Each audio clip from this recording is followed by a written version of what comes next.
अस्सलाम वालेकुम। उम्मीद करता हूँ आप लोग आइस एक्सचेंज एंजॉय कर रहे होंगे। आज हमारा टॉपिक है डिस्पोजल थ्रू एक्सचेंज। इससे पहले हमने डिस्पोजल पढ़ा। अगर आप किसी फ़िक्स एसेट को बेचते हैं और आपको उनको बेचने से पैसे मिलते हैं, यानी अमाउंट मिलती है, कैश मिलता है, बैंक की सूरत में पैसे मिल जाते हैं, हमने ऐसा डिस्पोजल डिस्कस कर लिया हुआ है। आज हम ऐसा डिस्पोजल डिस्कस कर रहे हैं जिसमें आपने अपने एक फ़िक्स एसेट्स को किसी दूसरे फ़िक्स एसेट से रिप्लेस कर लिया, ठीक है, यानी एक्सचेंज कर लिया है। एक एसेट बेच रहे हैं और उसके बदले में दूसरा एसेट ख़रीद रहे हैं। जिस तरह आपने अक्सर सुना होगा, मास्टर वाले एक एडवर्टाइजमेंट चलाते हैं, अपना पुराना मैट्रेस दे नया ले लें। फ़ैन्स वाले भी अक्सर पुराना फ़ैन दे नया ख़रीद लें। अब आजकल तो गाड़ियों पे भी चल रहा है कि पुरानी गाड़ी बेचें, पुरानी गाड़ी दें और नई गाड़ी ले जाएं, ठीक है जी। तो this is the disposal through exchange. आप अपने एसेट्स को डिस्पोज ऑफ कर रहे हैं एक्सचेंज के ज़रिए, ठीक है। अब इसका हमारी अकाउंटिंग पे क्या फ़र्क पड़ेगा? यस, हमारी अकाउंटिंग में कुछ फ़र्क पड़ेगा। मैं एक डाटा ज़ूम करता हूँ, उस डाटे से आपको समझाते हैं, ठीक है जी। फॉर एग्ज़ाम्पल, जो एसेट मैं बेच रहा हूँ मैं उसको ओल्ड एसेट कह रहा हूँ। ओल्ड एसेट कॉस्ट, ये उसकी मैं कॉस्ट लिख रहा हूँ, दैट वाज 10,000, ठीक है जी। जब मैंने ख़रीदा तब से लेके और आज जिस दिन मैं बेच रहा हूँ, डिस्पोज ऑफ कर रहा हूँ, तब तक की एक्यूमुलेटेड डेप्रिसिएशन लिख रहा हूँ। Accumulated depreciation is equal to say 3,000, ठीक है जी। अब जो नया एसेट ख़रीदा उसकी कॉस्ट, न्यू एसेट, ठीक है जी, इसकी कॉस्ट या फेयर वैल्यू, अभी बताता हूँ जो फेयर वैल्यू क्या होती है, इज़ इक्वल टू 20,000। नया एसेट जो है वो कितने का है? 20,000 रुपये का है, ठीक है। और कैश पे किया, cash paid is equal to ₹7,000। ये फर्दर कैश भी पे करना पड़ा। एक तो आपने पुराना एसेट दिया इनको और इनसे नया एसेट ख़रीद लिया, और इस ट्रांजैक्शन में आपको फर्दर कैश भी पे करना पड़ा, ठीक है जी। ऐसी सूरत में हमारी अकाउंटिंग पे क्या फ़र्क पड़ेगा? एक तो इसकी सबसे पहले नेट एंट्री पढ़ते हैं, पहले इसकी एक एक करके एंट्रीज पढ़ते हैं। जैसे हमने डिस्पोजल की एंट्रीज पढ़ी थी, ये जो एसेट बिक गया, इसको अगर मैं डिस्पोजल अकाउंट में ट्रांसफ़र करूं तो मेरे पास क्या इसकी जर्नल एंट्री है? हम डिस्पोजल को डेबिट करते हैं, ओल्ड एसेट को क्रेडिट कर देते हैं। हमारे पास सबसे पहले अपने जो एसेट बिक गया उसको डिस्पोजल में ट्रांसफ़र करने की एंट्री है, that is disposal account debit, ठीक है जी। और एसेट अकाउंट क्रेडिट, ये हमारे पास सबसे पहली एंट्री है जब हम एसेट को डिस्पोज ऑफ करते हैं। अमाउंट ₹10,000, ठीक है जी। दूसरी एंट्री हम डिस्पोजल पे करते हैं कि इसी एसेट से रिलेटेड जो इसकी एक्यूमुलेटेड डेप्रिसिएशन हमारी बुक्स ऑफ अकाउंट्स में लिखी हुई है उसको भी हम अपनी बुक्स में से निकाल दें। तो उसके लिए एंट्री होती है एक्यूमुलेटेड डेप्रिसिएशन डेबिट, और डिस्पोजल में ट्रांसफ़र करते हैं उसको तो डिस्पोजल क्रेडिट। कितनी अमाउंट से? इट वाज फॉर 3,000, ठीक है जी। तीसरी एंट्री हम करते थे कि हमें कैश रिसीव हुआ। अब इस सूरत में कैश पे किया जा रहा है, ठीक है जी। तो ये आपने गौर करना है यहाँ पे, इस चीज़ को याद रखिएगा। कैश पे किया जा रहा है तो उसकी entry disposal debit, cash credit. कितनी अमाउंट का कैश पे करना पड़ा आपको जी? 7,000 का, 7,000, ठीक है जी। अब ये तीन ट्रांजैक्शन तो हमने ऑलरेडी पढ़ी हैं, पहली दो तो सेम है डिस्पोजल में, तीसरी अब हम कैश पे कर रहे हैं तो कैश क्रेडिट हो जाएगा हमारे पास। जबकि नॉर्मल डिस्पोजल में हम कैश को डेबिट करते हैं, हमें बेचने से स्क्रैप में अपने एसेट बेचने में कैश मिल जाता है, किसी को एसेट बेचे तो कैश मिलता है। अब ये एक्सचेंज कर रहे हैं, हमारा एसेट सस्ता था, जो ख़रीद रहे हैं वो महंगा है, तो हमें कैश पे भी करना पड़ रहा है, ठीक है जी। इसके अलावा एक और एंट्री होनी है, क्योंकि अब हमारे पास एक नया एसेट भी आया है, न्यू एसेट, तो उसकी क्या एंट्री होगी? New asset debit, new asset account debit और डिस्पोजल क्रेडिट। कितनी अमाउंट का एसेट आया जी हमारे पास 20,000 का, तो इसकी पे एंट्री कर दे 20,000। ये है जी 4 डिस्पोजल की एंट्री। एक आखिरी एंट्री की जाती है गेन या लॉस की, ठीक है जी। अब वो गेन या लॉस कैसे हम कैलकुलेट करते हैं, हम डिस्पोजल का अकाउंट बनाते हैं और हम वहाँ से गेन या लॉस कैलकुलेट करते हैं। तो जब डिस्पोजल थ्रू एक्सचेंज होगा तो हमारे पास कहाँ पे चेंज आएगा, हमारे पास अब कैश की पेमेंट आ रही है नंबर 1, नंबर 2 हमारे पास नया एसेट भी आ गया है, ठीक है। और हमने इन एंट्रीज़ की जगह पे एक नेट एंट्री भी पढ़ी है कि डिस्पोजल को ख़त्म कर दे तो आपके पास एक नेट एंट्री बन जाएगी। चलें जहाँ जहाँ डिस्पोजल है मैं ख़त्म करके एक नेट एंट्री पास कर रहा हूँ। डिस्पोजल ख़त्म पहली एंट्री में से, तो एसेट क्रेडिट हो रहा है। ये कौन सा एसेट है जी, ये ओल्ड वाला है, मैं इसके साथ भी लिख देता हूँ ओल्ड एसेट। कितनी अमाउंट से, 10,000 से ये क्रेडिट हो रहा है, डिस्पोजल नहीं लिख रहा। दूसरी एंट्री में आएगा डिस्पोजल क्रेडिट हो रहा है, तो मैं डिस्पोजल नहीं लिखूँगा, सिर्फ एक्यूमुलेटेड डेप्रिसिएशन लिख रहा हूँ जो डेबिट हो रही है। एक्यूमुलेटेड डेप्रिसिएशन कितनी अमाउंट से जी, इट्स 3,000 से। ये दूसरी एंट्री भी मैंने कर दी यहाँ पे पास। तीसरी एंट्री में से भी डिस्पोजल ख़त्म कर दें तो सिर्फ कैश क्रेडिट हो रहा है, तो लिख दें जी कैश अकाउंट कितनी अमाउंट से, इट्स 7,000, ठीक है जी। फोर्थ एंट्री में देखिएगा एसेट डेबिट हो रहा है, डिस्पोजल को ख़त्म कर दें, तो ये एसेट को मैं डेबिट कर देता हूँ।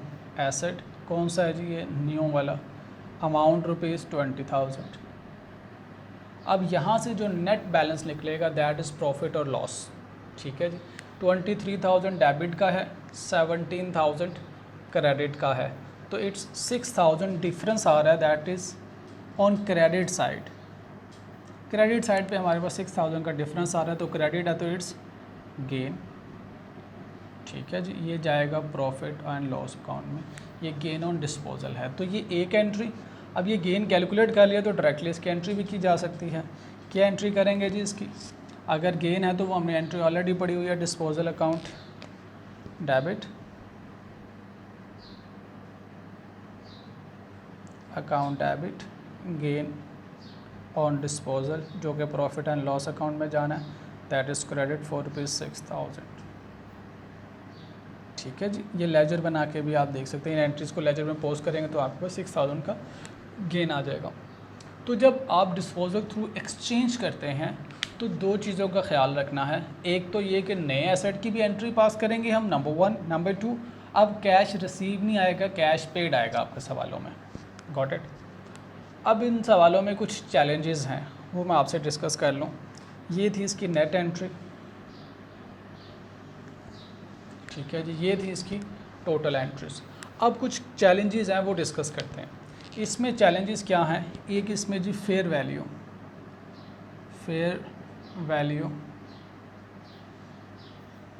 और एंड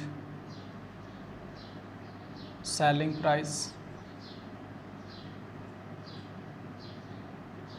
और डिस्काउंटेड प्राइस।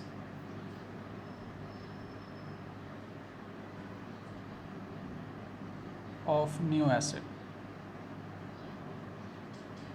ठीक है जी। समटाइम वो आपको सवाल में उलझाने के लिए, परेशान करने के लिए कहते हैं जी ये जो नया एसेट है ना, ये वाला न्यू एसेट जहाँ मैंने कॉस्ट या फेयर वैल्यू लिखी है, समटाइम उसकी फेयर वैल्यू दे देता है, समटाइम उसकी सेलिंग प्राइस दे देता है कि इतनी रिटेल प्राइस है, समटाइम कहता है डिस्काउंटेड प्राइस ये है। इसमें आपको उलझाने की कोशिश करता है, ठीक है जी। तो इनमें से आपने कौन सी वैल्यू लेनी है। अगर ये तीनों गिवन है तो मैं कौन सी वाली वैल्यू चूज़ करूँगा, फेयर वैल्यू। अगर फेयर वैल्यू नहीं गिवन, मुझे सेलिंग प्राइस गिवन और डिस्काउंटेड गिवन है, तो मैंने अगर डिस्काउंटेड पर ख़रीदा तो डिस्काउंटेड प्राइसेस माई कॉस्ट, हमने बेसिकली कॉस्ट कैलकुलेट करनी है। अगर फेयर वैल्यू दी हो तो फेयर वैल्यू, बाकी सब कुछ इग्नोर। फेयर वैल्यू क्या होती है basically, this is the fair value of asset, जिसमें एसेट को मार्केट में knowledgeable parties arm length transaction में एक दूसरे को बेचें या ख़रीदें, तो वो होती है फेयर वैल्यू। फॉर एग्जांपल आपके पास एक बाइक है, आप कहते हैं जी मैंने, फॉर एग्जांपल वो 1 to 5 है, एग्जांपल देने के लिए आपने नया ख़रीदा था 2010 में, अब 2019 में आपने 2010 में ख़रीदा था 70,000 का, ठीक है जी। अब आप आज कहते हैं जी मैंने 70 का ख़रीदा था तो मैंने 70,000 का ही बेचना है, that is your selling price. हाँ, अगर कोई मेरा दोस्त ख़रीदेगा तो मैं 70 की बजाय उसको 20,000 डिस्काउंट करके 50,000 का बेच दूंगा, दैट इज़ डिस्काउंटेड प्राइस। लेकिन मार्केट बिल्कुल वैसा ही 125 बाइक अगर 30,000 में बेचती है तो उस 125 की जो फेयर वैल्यू है दैट इज़ 30,000। तो अगर आपको फेयर वैल्यू गिवन हो तो हमने उस एसेट को फेयर वैल्यू पे अपनी बुक्स में रिकॉर्ड करना है। ठीक है जी। फेयर वैल्यू क्या है?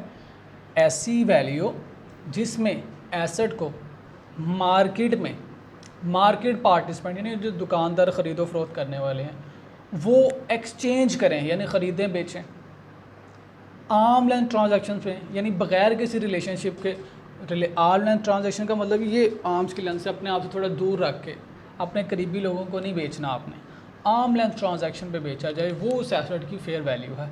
स्टैंडर्ड ये कहता है 16 कि आपने फेयर वैल्यू पे रिकॉर्ड करना होता है एसेट को। ठीक है जी। अगर आपको इन सारी चीज़ों में से कोई एक चीज़ गिवन हो, सिर्फ फेयर वैल्यू गिवन हो तो यहाँ पे फेयर वैल्यू आ जाएगी इस एंट्री में, यहाँ पे फेयर वैल्यू आ जाएगी। अगर सिर्फ कॉस्ट गिवन हो तो सिर्फ कॉस्ट आ जाएगी, सिर्फ सेलिंग प्राइस गिवन हो तो वो आ जाएगी, सिर्फ डिस्काउंटेड प्राइस गिवन हो तो वो आ जाएगी। एग्जामिनर क्या करता है, आपको इसकी सेलिंग प्राइस भी दे देता है और फेयर वैल्यू भी दे देता है। तो आपने क्या चूज़ करना है? We have to choose fair value अगर ये इन कॉम्बिनेशन गिवन है विद अदर इन्फॉर्मेशन। एक यहाँ पे ये चैलेंज है फेयर वैल्यू का, जहाँ पे एग्जामिनर आपको जाता है। एक कॉन्सेप्ट है ट्रेड इन वैल्यू का, ट्रेड इन वैल्यू। समटाइम आपको एग्जामिनर आपको क्वेश्चन में ट्रेड इन वैल्यू दे देता है। What is trade in value? This is the value agreed for old asset. ये जो पुराना एसेट आपने दिया उसके लिए जो वैल्यू एग्री की गई कि मैं इतने का ख़रीदूँगा, that is trade in value, कि हमारा एसेट ट्रेड करते हुए आपस में इतनी वैल्यू का जाएगा, that is trade in value. तो ट्रेड इन वैल्यू क्या है? समटाइम एग्जामिनर आपको ट्रेड इन वैल्यू दे देता है, कैश नहीं देता। हमें ये इन्फॉर्मेशन चाहिए। फॉर एग्जांपल मैं एक और इन्फॉर्मेशन यहाँ पे लिखता हूँ। हमें ओल्ड एसेट की कॉस्ट गिवन है, ओल्ड एसेट, इसकी कॉस्ट दी गई है जी 10,000। सेम मैं सवाल लिख रहा हूँ, थोड़ा सा चेंज कर रहा हूँ। इसकी एक्यूमुलेटेड डेप्रिसिएशन बताई गई है जी, दैट इज़ 3,000। और न्यू एसेट की फेयर वैल्यू बताई गई है, फेयर वैल्यू न्यू एसेट की दैट इज़ 20,000। बाद में आपको देखें ट्रेड इन वैल्यू दे दी गई, trade in value for example that is 5,000। कि आपका जो पुराना एसेट है वो कितने का जाएगा? 5,000 का जाएगा। हमारे पास देखिए ये जो जनरल एंट्री है, हमने कहीं पे ट्रेड इन वैल्यू की एंट्री नहीं की, हम कैश ही एंट्री करते हैं। एग्जामिनर यहाँ पे कैश को छुपा लेता है। ठीक है जी। तो यहाँ में अब हमने कैश पेड निकालना है, ये हमारा टास्क है। तो और इसमें ज़्यादा कॉम्प्लिकेशंस नहीं है। एक फेयर वैल्यू में आपको उलझाता है एग्जामिनर और एक ट्रेड इन वैल्यू में उलझाता है। What is trade in value?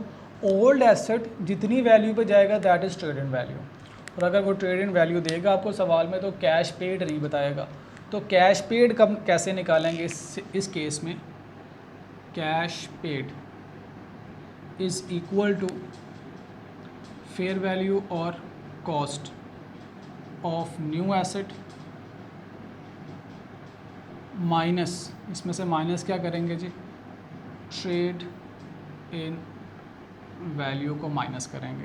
You will have cash paid. Fair value और cost of new asset was 20,000 minus trade in value, हमारा पुराना एसेट गया 5,000 का, तो हमें कैश कितना पे करना पड़ा? That was 15,000। तो सादा सा कॉन्सेप्ट है, कैश पेड कैसे निकालना है। देखिए ट्रेड इन वैल्यू हमारा एसेट गया 5,000 का, उसने इतने का ख़रीदा। तो याद रखिएगा जब भी आप पुराना मैटर्स देते हैं, नया ख़रीदते हैं, पुरानी गाड़ी देते हैं, नई ख़रीदते हैं, पुराना मोबाइल दे के नया मोबाइल देते हैं, तो आपका जो दुकानदार है जिसके साथ ट्रांजैक्शन कर रहे हैं वो आपसे डबल प्रॉफिट कमाता है। एक पुराना एसेट आपसे सस्ता लेता है, 7,000 का था, वो आपसे 5,000 में लेगा। पुराने एसेट में भी उसने अपना मार्जिन रख लिया और नए एसेट में भी उसका प्रॉफिट शामिल होता है। तो जब एक्सचेंज आप किसी मार्केट पार्टिसिपेंट से करते हैं तो आपने बड़े एहतियात से अपने जो भी फिक्स एसेट्स हैं, मोबाइल है, गाड़ी है, बाइक है, उसका अच्छी तरह से मार्केट में रेट लगवाएं और जब एक्सचेंज भी करें तो मार्केट वैल्यू पे एक्सचेंज करें ताकि आप जिस पार्टिसिपेंट के साथ ट्रांजैक्शन कर रहे हैं वो आपसे डबल मार्जिन ना ले लें। खैर, ये हमारे पुराने एसेट की वैल्यू, ये उसने हमें नया एसेट दिया 20,000 का, तो इन दोनों का जो डिफरेंस है बेसिकली वो मुझे कैश में पे करना पड़ा। तो मैंने क्या किया, कॉस्ट और fair value of new asset minus trading value यानी मेरे एसेट की वैल्यू उसमें से माइनस की, तो मेरे पास आ गया 15,000, ये मैंने कैश पे किया। अब इसकी जनरल एंट्रीज करें तो जनरल एंट्रीज यही है, उसमें कोई फ़र्क नहीं है। पहली जनरल एंट्री दोबारा इसलिए कह रहा हूँ कि आपको भी याद हो जाए, अगर डिस्पोजल अकाउंट के थ्रू करनी है तो सबसे पहले अपने एसेट को डिस्पोजल में ट्रांसफ़र करेंगे। उसकी एंट्री डिस्पोजल अकाउंट डेबिट, ठीक है जी। हमारा ओल्ड एसेट अपनी कॉस्ट से क्या हो जाएगा, क्रेडिट। ये हमने अपने एसेट को डिस्पोजल अकाउंट में ट्रांसफ़र कर दिया। दूसरी एंट्री हम अपने एक्यूमुलेटेड डेप्रिसिएशन को भी ट्रांसफ़र करते हैं, तो उसकी एंट्री क्या है, accumulated depreciation debit, disposal account credit. कितने की accumulated depreciation, that was for ₹3,000, ठीक है जी। इसके बाद तीसरी एंट्री हमने कैश पे किया, ये जो हमने वर्किंग की है कैश पेड, इसके मार्क्स होते हैं एग्ज़ाम में। कैश पेड कितनी है जी, ये डिस्पोजल डेबिट, कैश क्रेडिट, ये हमारी अकाउंटिंग है, अमाउंटिंग टू ₹15,000। बड़ी ही लॉजिकल है जी। आप अकाउंटिंग अगर याद कर लेंगे यानी समझ लेंगे, यहाँ रट्टा नहीं लगाना, अगर आप अकाउंटिंग समझ लेंगे तो लेजर्स बनाना, फाइनेंशियल स्टेटमेंट्स बनाना कोई मुश्किल नहीं है, ये आपने समझनी है। अच्छा जी, कैश पेड आ गया। इसके बाद हमने नया एसेट जो ख़रीदा उसकी एंट्री कर लें, न्यू एसेट कितने में है जी, इट वाज फॉर ₹20,000 और क्या हमने न्यू एसेट डेबिट, डिस्पोजल को क्रेडिट करना है फॉर ₹20,000। अब इन एंट्री से भी मुझे नहीं पता चल रहा कि मुझे गेन हुआ या लॉस हुआ, ठीक है। तो अब मुझे इसके लिए डिस्पोजल अकाउंट बनाना पड़ेगा। डायरेक्ट गेन या लॉस निकालने के लिए हमें नेट एंट्री पास करनी पड़ती हैं, तो चलें नेट एंट्री पास करते हैं। अब इन एंट्रीज़ में से डिस्पोजल को ख़त्म कर देते हैं। ओल्ड एसेट क्रेडिट हो रहा है जी, ओल्ड एसेट अमाउंट 10,000, ठीक है जी। उसके बाद दूसरी एंट्री में एक्यूमुलेटेड डेप्रिसिएशन डेबिट हो रही है, एक्यूमुलेटेड डेप्रिसिएशन डेबिट हो रही है 3,000 से। डिस्पोजल नहीं मैं लिख रहा, ख़त्म कर रहा हूँ। कैश क्रेडिट हो रहा है, लिखते जी कैश क्रेडिट में 15,000, ठीक है जी। थर्ड एंट्री में न्यू एसेट डेबिट हो रहा है, तो लिख दें न्यू एसेट अमाउंटिंग टू ₹20,000। यहाँ से नेट देख लें आपके पास प्रॉफिट है या लॉस, ये देखिएगा 15,000 कैश पे किया, 10,000 का ओल्ड एसेट गया 25,000 और यहाँ पे 23,000, तो मुझे क्या हो गया जी, लॉस हो गया। ये जाना है प्रॉफिट एंड लॉस अकाउंट में ₹2,000 का। तो यहाँ पे अगर लॉस की एंट्री करनी हो तो किस तरह से करेंगे, लॉस ये जाएगा प्रॉफिट एंड लॉस अकाउंट में, लॉस ऑन डिस्पोजल 2,000 का एंड डिस्पोजल अकाउंट क्रेडिट।